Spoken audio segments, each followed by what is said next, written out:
anziani coniugi morti nella loro abitazione a Cison di Valmarino e Giallo. Sul posto i carabinieri, riscontrate numerose lesioni sui corpi di marito e moglie. Il paese è sotto shock. Neve su tutto il Veneto e disagi sulle strade. L'incidente più grave in Romea, lo schianto tra un'auto e un camion, morta una trentenne di Chioggia, altro grave sinistro lungo la Triestina. Una nevicata così intensa non si vedeva in Veneto da 13 anni, nella maggior parte dei capoluoghi però il piano neve ha retto. Ora l'allerta riguarda il ghiaccio, domani scuole chiuse a Padova, Rovigo e Verona. Ieri a Roma la storica firma della preintesa sull'autonomia del Veneto, primo passo su 5 materie. Vi spieghiamo cosa prevede l'accordo che fa da apripista ad altre regioni. 75enne padovana accusa un malore all'interno del supermarket, al medico che la soccorre e confida: non ho i soldi per mangiare a casa, neanche il riscaldamento. Parla Maria Grazia Canuto, la trevigiana finita nell'occhio del ciclone per l'inchiesta fanpage su Camorra e rifiuti. Mi hanno dipinta come un mostro ma sono una persona per bene, questa è una manovra politica. Io riciclo, tu sorridi, vi raccontiamo il progetto dell'US 9 di Verona, applaudito anche da Papa Francesco. Telespettatori di Antenna 3, buonasera e ben ritrovati con l'edizione del Veneto dei nostri telegiornali. In primo piano dunque lo avete sentito con il Giallo a Cison di Valmarino. Nel pomeriggio intorno alle 14:30 trovati i corpi senza vita di due coniugi, marito e moglie di circa 70 anni, sarebbero stati ritrovati da un familiare all'esterno della loro abitazione in località Rolle. I corpi senza vita è Giallo. Sul posto per noi ci sono Nicola Marcato e Lucio Zanato. Stiamo cercando di collegarci con loro per tutti gli aggiornamenti su quello che è un Giallo. In questo momento è in corso un sopralluogo all'interno dell'abitazione, medico legale presente insieme ai carabinieri che stanno effettuando le indagini. Si cerca di capire che cosa sia accaduto, se si possa trattare di un duplice omicidio, se la coppia possa, ma sono tutti al momento ipotesi che si stanno avanzando, se la coppia possa essere stata vittima di un tentativo di rapina. La casa infatti sembra essere stata trovata a Soqquadro, ma ripetiamo sono al momento solo ipotesi. Si continua ad indagare, a minuti ci collegheremo con la nostra troupe che si trova a pochissimi metri dal luogo di questa tragedia per avere ulteriori aggiornamenti.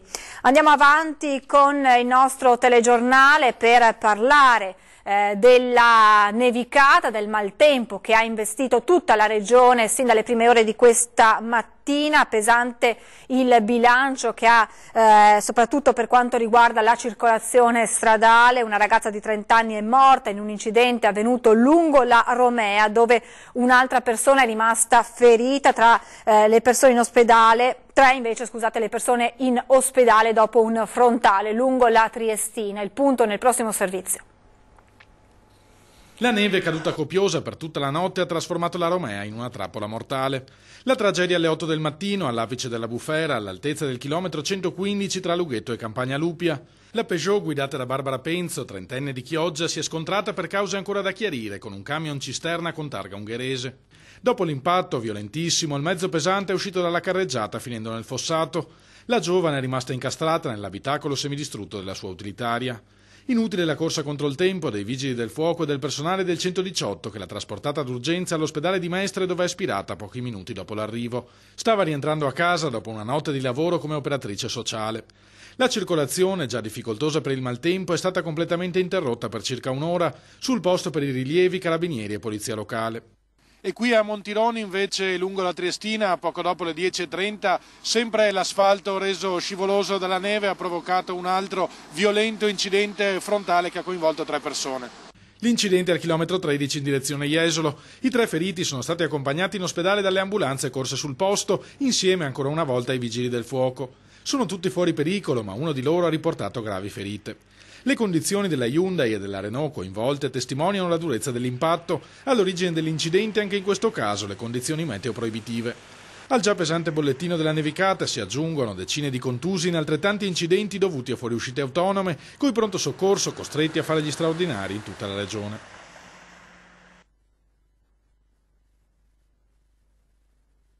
anche i problemi alla circolazione ferroviaria, con oltre metà delle corse da e per Venezia cancellate dalle ferrovie. Il treno regionale 2779 di Trenitalia, previsto in arrivo da Venezia Santa Lucia e diretto a Adria alle ore 9:32, oggi non è stato effettuato per difficili condizioni meteo. Ci scusiamo per il disagio. Sono il 50% i treni regionali soppressi in Veneto per quella che RFI definisce nero su bianco una grave emergenza, mentre per il resto del mondo si tratta semplicemente di qualche fiocco di neve.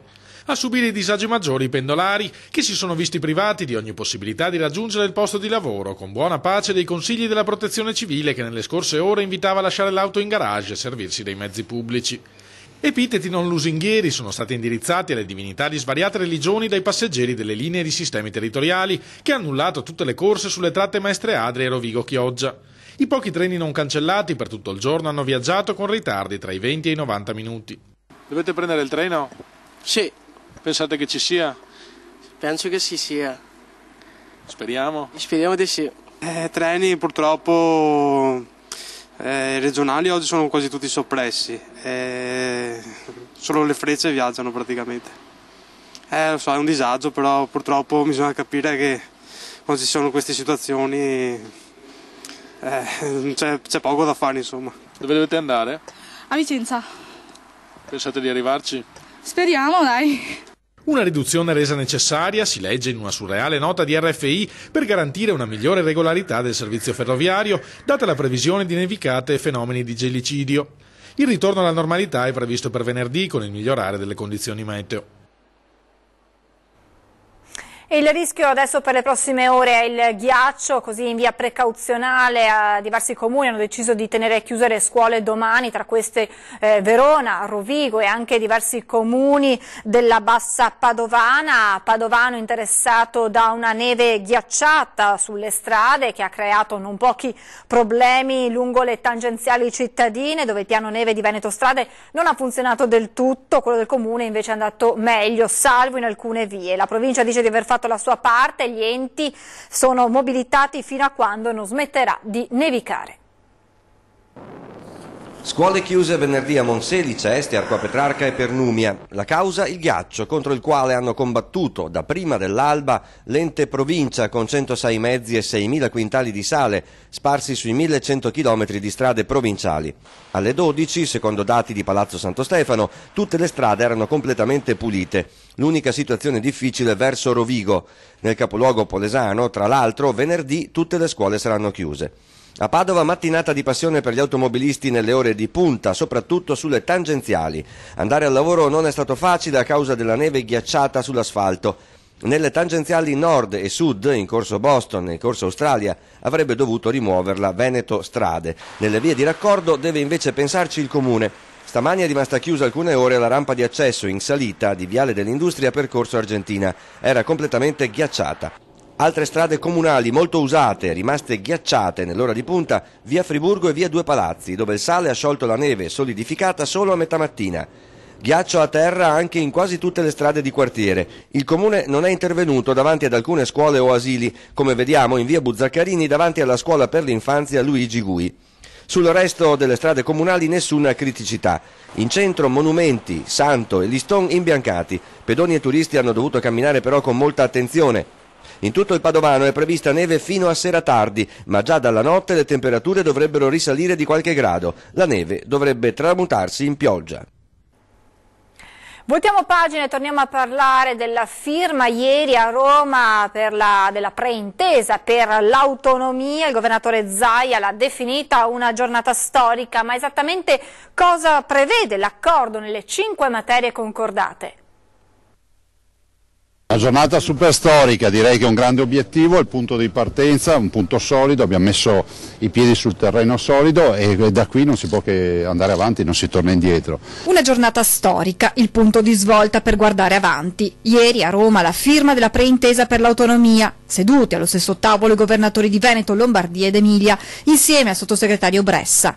Un giorno che segna la storia, ma un giorno che segna anche l'inizio di un nuovo percorso, quello che porterà all'attuazione dell'autonomia intanto soltanto per le 5 materie concordate. Noi abbiamo 5 tavoli già aperti che non si dichiarano conclusi ma semplicemente aperti con già delle risultanze, sono per la sanità, per l'istruzione, per l'ambiente, per il lavoro e i rapporti con l'Europa. Continueremo il lavoro anche su questo fronte, aprire gli altri 18 tavoli e quindi poi chiudere l'intesa. Dunque nello specifico, per quanto riguarda la sanità, la Regione avrà una maggiore autonomia nella gestione del personale, potrà modificare o eliminare il ticket nazionale.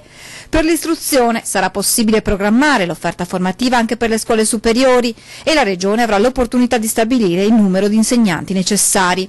E ancora per il lavoro, la preintesa dà un'autonomia sia legislativa che organizzativa per le politiche attive. In tema ambientale, la Regione Veneto avrà maggiori competenze per la gestione dei rifiuti e delle procedure di bonifica e per la prevenzione ambientale. Infine la voce più delicata, quella che riguarda l'Europa, al momento senza un accordo definitivo. Se da un lato il Veneto aveva chiesto di poter dialogare direttamente con l'Unione Europea, soprattutto per la gestione dei fondi, dall'altro il Governo ha risposto impegnandosi a presentare un disegno di legge ad hoc.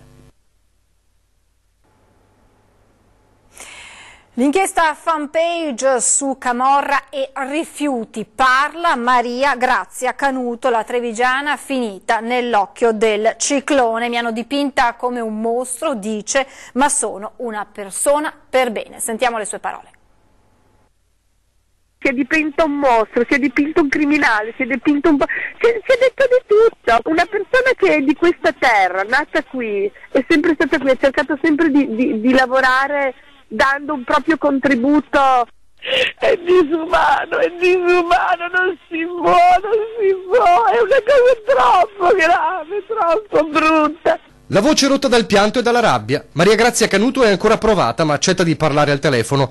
Da giorni nell'occhio del ciclone per l'inchiesta di Fanpage su rifiuti e Camorra, la bioarchitetta trevigiana definita nel servizio la dama di mezzo, intermediaria che colloquia tranquillamente di soldi da riciclare con Nunzio Perella, ex camorrista infiltrato dal giornale per un finto affare su Marghera.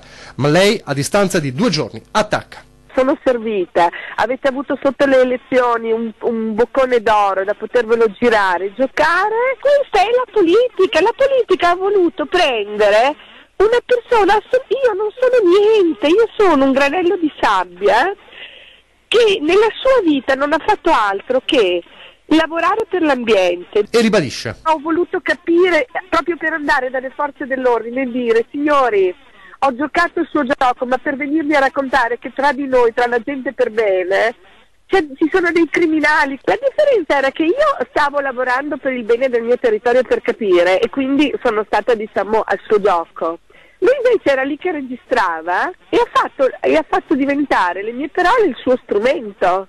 La domanda da giorni è una sola: perché non contattare subito le forze dell'ordine? Informa le forze dell'ordine e digli di sedersi in un tavolo accanto, ma questa è la nostra normativa, è complessa, è articolata, la forza dell'ordine non ti può venire a sedersi su un tavolo, devi fare tutto un iter burocratico. Allora, cosa fai? Cerchi di arrivare fino in fondo. E racconta che a insegnarle che così si affrontano i camorristi, stando al loro gioco fino a smascherarli, era stato Carlo Piscitelli, il sindaco di Cervino nel Casertano, che la chiamò nella Terra dei Fuochi per gestire il grave problema di quelle zone. Abbiamo lavorato contro la criminalità, contro le organizzazioni. E ora, mentre i suoi legali sono pronti a dare battaglia contro Fanpage, resta lo sconforto di sentirsi abbandonata anche da chi conosceva bene. Gente che fino a ieri hai lavorato insieme, hai mangiato insieme, ma lei cosa vuole? Ah, ma io non la conosco.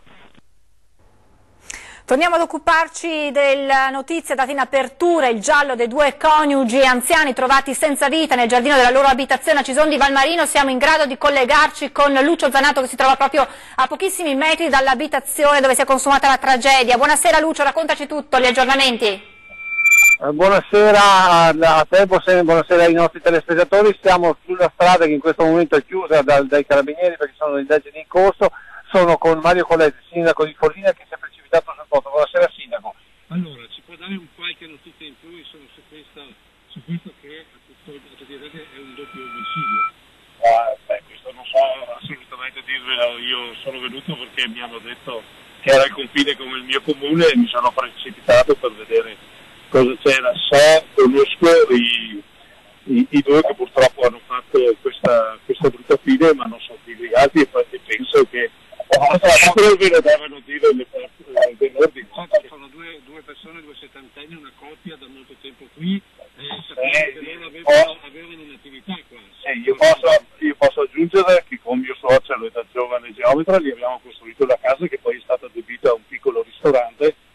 fine anni 70 e tutti gli anni 80 poi hanno smesso, non so in che data, ma era un ristorante che per noi giovani faceva riferimento a quegli anni. Ecco una coppia conosciuta, sentivo prima che parlava del fatto che gli portavano il pane, c'è chi ha suonato e non hanno aperto. La signora che normalmente ogni mattina le forniva il pane e anche i generi alimentari ha suonato, ma non sono riusciti ad aprire e lei ha lasciato il pane fuori, mai avrebbe immaginato una cosa del genere. Io li ho visti 2 mesi fa, proprio da questa signora, il compleanno della mamma, li ho trovati e ci siamo parlati a lungo, proprio rievocando i tempi e della costruzione della casa e anche del ristorante. Lei arrivando qua ha detto purtroppo mi tocca pensare che certi fatti di cronaca capitavano, sembrava che non capitassero da altre parti, invece ormai capitano dappertutto e la sicurezza è una cosa che è una cosa molto seria, dovremmo pensarci molto e molto bene, perché una cosa è la legittima difesa e una cosa è la sicurezza dei cittadini, e quella la possono fare solo le forze dell'ordine. Grazie Mario Coletta, grazie al sindaco di Follina, e noi siamo davanti praticamente alla casa dove ci sono tutte le forze dell'ordine che stanno facendo i rilievi, i corpi sono ancora all'interno, sono le onoranze funebri, noi siamo comunque a debita distanza, il posto è abbastanza impervio, vi dico, siamo in mezzo alle colline della strada che sostanzialmente dalla staccionata, dalla strada che porta da Pieve di Soligo a Follina, Cisone di Valmarino, porta su invece verso l'abitato di Rolle. Io al momento non ho altre novità, avete sentito la viva voce del sindaco quali sono le ultime novità, a breve speriamo di darvi anche le generalità, nel frattempo gli investigatori sono sul luogo per i rilievi, restituisco la linea allo studio. Grazie a Lucio Zanato, se ci sono novità chiedici la linea in qualsiasi momento. Ed ora la vicenda di una 75enne a Padova che accusa un malore all'interno del supermercato, al medico che la soccorre e confida a casa non ho nemmeno il riscaldamento. Ho cercato di aiutarla praticando le manovre di rianimazione proprie del caso, insomma. A parlare, chiedendo di rimanere fuori dal clamore mediatico, è il medico che giovedì, tra le corsie degli scaffali del supermercato dell'Arcella a Padova, ha soccorso la 75enne di Ponte Vigo d'Arzere finita a terra per un malore. A determinare il suo stato di salute, secondo quanto hanno ricostruito i presenti e secondo quanto lei ha confidato al medico, non ci sarebbe stato solo il freddo, ma anche uno stato di indigenza. Appena è riuscita a pronunciare qualche parola a fatica, mi diceva che era in una situazione di disagio, al freddo e senza il gas. Una vicenda destinata a far discutere e che non ha lasciato indifferenti i frequentatori abituali del supermercato. Poteva essere che ho visto l'ambulanza verso l'1:30, così, l'1:30, 2:15. Purtroppo sono situazioni che si ritrovano in giro, certo non dovrebbero esistere. Situazioni così non dovrebbero mai succedere, spiegano.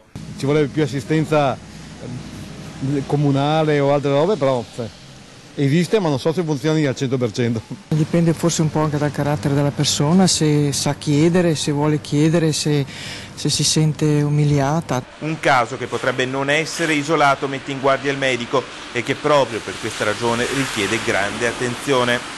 È il caso di molti altri anziani che vivono una situazione di disagio, ma non vogliono farla vedere. Raramente chi vive tra indigenza e povertà lo mostra chiaramente, senza considerare che una donna con una casa di proprietà che non si può neppure permettere il riscaldamento non è scontato che per il fisco sia da considerare povera. Ci fermiamo per qualche minuto di pubblicità, restate con noi, a tra poco.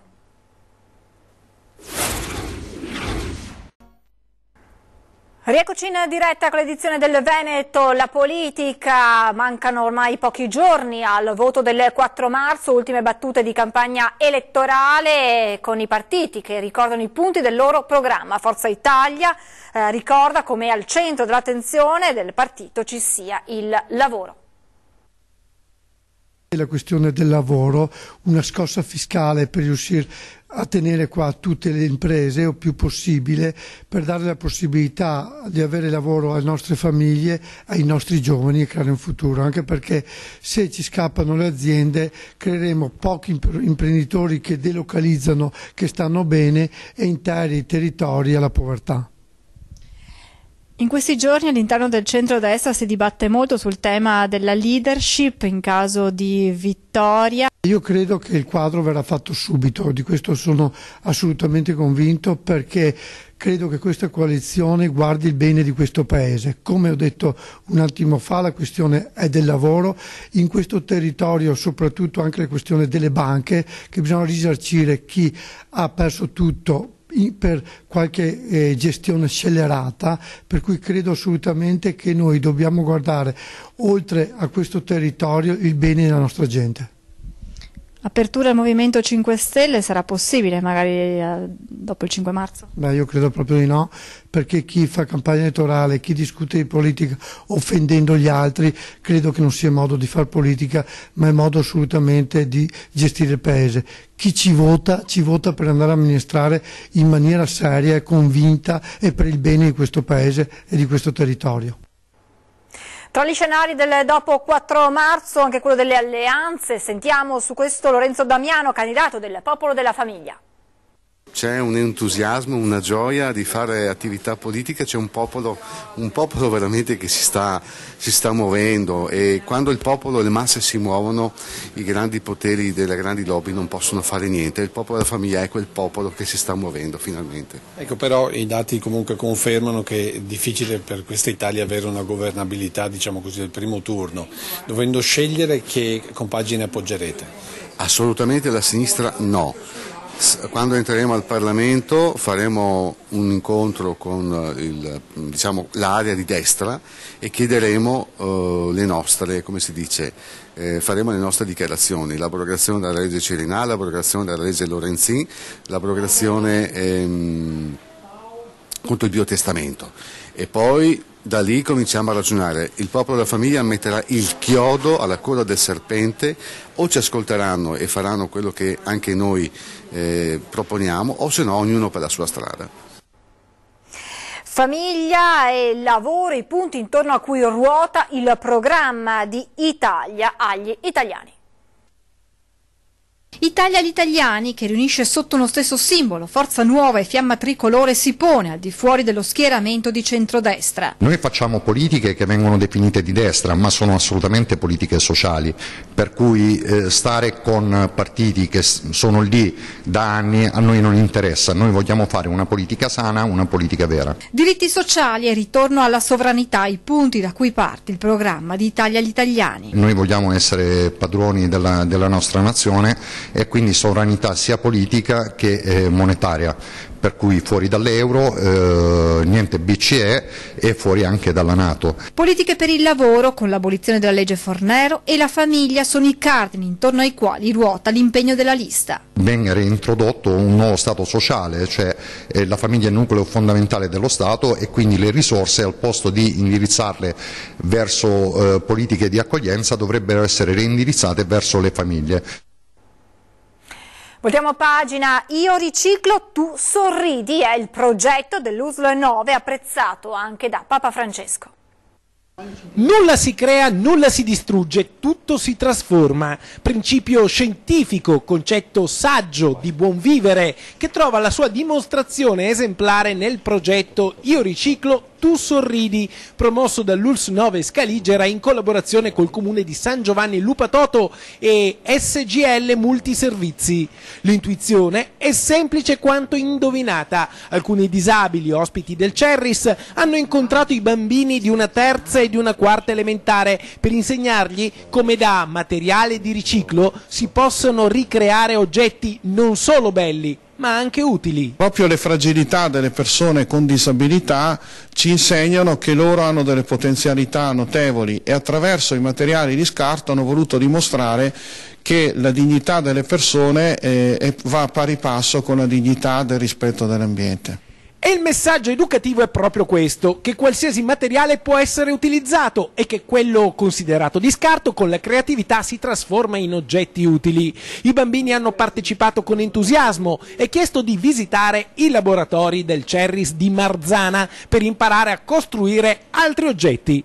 La storia però non finisce, ma inizia qui, sì, perché il progetto ha ricevuto la segnalazione di buon esempio per la sezione Solidarietà e Servizi Sociosanitari da parte del Centro Studi Cultura e Società che col patrocinio della Regione Veneto, della Città Metropolitana e del Comune di Torino organizza il premio Persona e Comunità. Venerdì 2 marzo i bambini, con le famiglie e gli operatori, ritirano il meritato riconoscimento, ma c'è ancora un'ultima grande sorpresa. Papa Francesco, dopo aver ricevuto in omaggio uno dei modellini costruiti dal Cerris, ha voluto ringraziare e benedire questa iniziativa.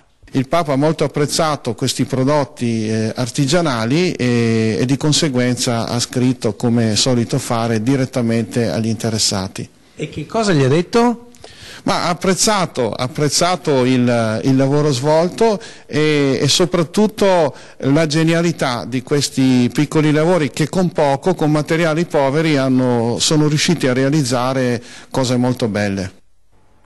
È tutto per questa edizione, vi lascio le previsioni del tempo, grazie per averci seguito, buona serata.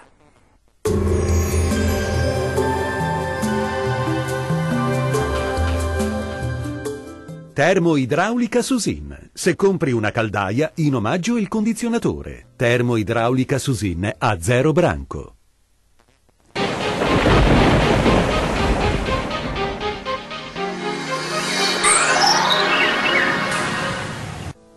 Dopo la neve arriverà la pioggia, il tempo infatti sarà spiccatamente instabile nella giornata di venerdì 2 marzo. Vediamo insieme il dettaglio.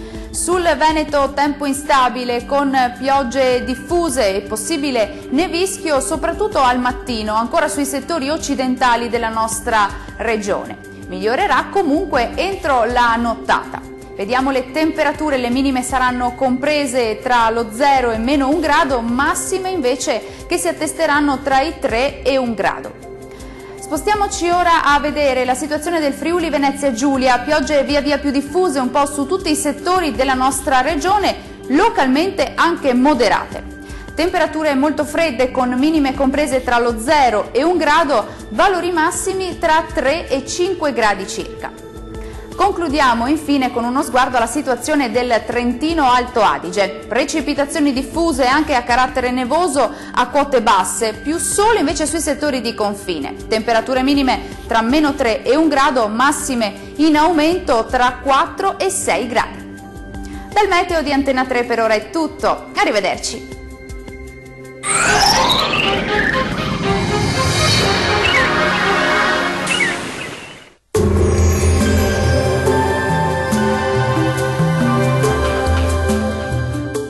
Termoidraulica Susin. Se compri una caldaia, in omaggio il condizionatore. Termoidraulica Susin a 0 branco.